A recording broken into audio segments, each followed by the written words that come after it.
Hello friends, welcome to my YouTube channel.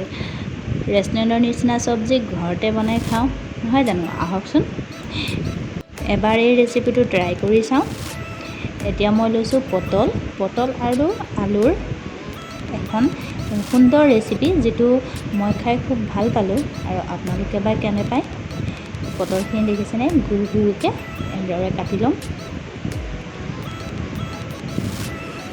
আপোনালোকৰ ঘৰত এনেদৰে এবাৰ বনাই খাই চাব, কেনে পায় জনাব কমেণ্ট বক্সত। আৰু আপোনালোকে মোৰ ভিডিঅ'টো শেষৰলৈকে চাই থাকক।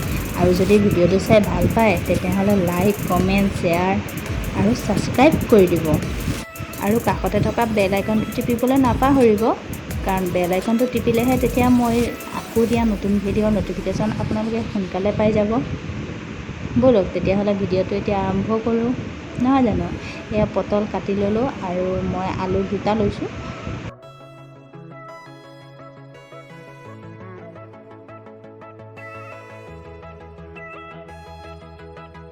এতিয়া মই ইয়াত মছলাৰ কাৰণে লৈছোঁ অকণমান সৰিয়হ আৰু অকণমান ইয়াত জিৰা ধনিয়া গুড়ি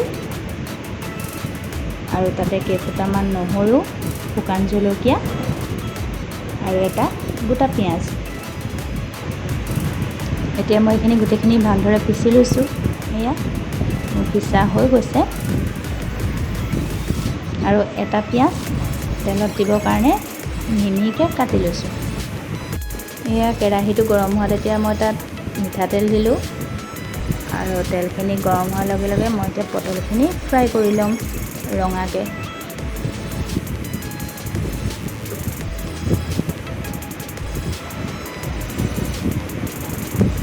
এয়া পটল ভজা হৈ গৈছে আৰু এতিয়া মই পটলখিনি কাঢ়ি ল'ম।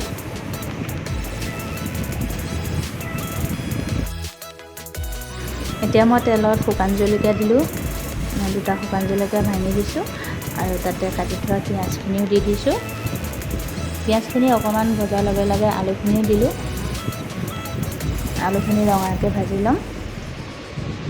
দেখিছে, আলুখিনি ৰঙা হোৱাতে তাতে মছলাখিনি দি দিলোঁ। এতিয়া মছলাখিনি ধুনীয়াকৈ ভাজি ল'ম। তাত দিছোঁ নিমখ, হালধি। মছলা ভজা হৈ গৈছে আৰু তাতে মই বিলাহী দিলোঁ এটা আৰু ভাজি থোৱা পটলখিনিও দি দিছোঁ আৰু গোটেইখিনি মিক্স কৰি ধুনীয়াকৈ ভাজি ল'ম। আৰু বিলাহীখিনি অকণমান থেতেলিয়াই দিছোঁ যাতে ভালকৈ গুড়া হৈ যায়। এই পটলখিনি ভজা হৈ গৈছে আৰু মই এতিয়া তাত পানী দি দিছোঁ অলপ, যাতে পটল আৰু আলুখিনি ভালকৈ সিজি যায়। এতিয়া মই ঢাকন লগাই দিম 10 মিনিটৰ কাৰণে আৰু 10 মিনিটৰ পাছত এই ঢাকনখন আঁতৰাই দিওঁতে দেখিছেনে, এয়া মোৰ পটলৰ চব্জিখন ৰেডি হৈয়ে গৈছে। এয়া মোৰ পটলৰ চব্জি ৰেডি। দেখি কেনেকুৱা লাগিছে বাৰু, টেষ্টি লাগিছেনে? কমেণ্ট কৰি জনাব দেই কেনেকুৱা পালে মোৰ ভিডিঅ'টো। মোৰ ভিডিঅ'টো শেষলৈকে চোৱাৰ কাৰণে বহুত ধন্যবাদ।